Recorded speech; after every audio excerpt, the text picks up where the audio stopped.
שלום, אני כנרת מור, יזמית, מרצה ומוזיקאית, שחיה עם שיתוק מוחין, CP, ואני מאמינה שכל מכשול הוא אתגר.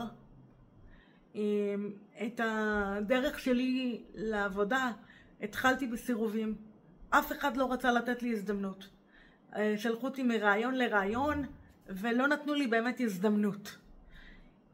אז התחלתי בעצם לבנות אולפן הקלטות משלי, את המותג שלי, מסע ללא מעצורים, ממש מותג, הרצאה, עמוד פייסבוק, ערוץ יוטיוב, הכל.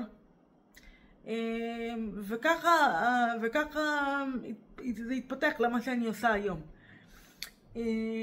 למעסיקים אני אומרת, אל תחפשו גיבורים, תחפשו עובד עם פוטנציאל. עובד עם מוגבלות הוא לא עוד קמפיין, הוא נכס. אז פשוט תנו לנו הזדמנות. לעובדים אני אומרת, אל תחכו שיבחרו בכם. תבחרו בעצמכם. אם אתם רואים שהמערכת לא מקבלת אתכם, תבנו את המערכת. תבנו מערכת שמתאימה לכם, פשוט תעצבו אותה על פיכם.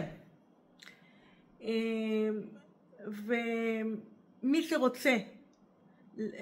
שרוצה לשמוע עוד על ההרצאה שלי, על המותג שלי, אפשר לעקוב אחריי בכל הרשתות החברתיות, כנרת מור, מסע ללא מעצורים, Unstoppable Journey, וזהו.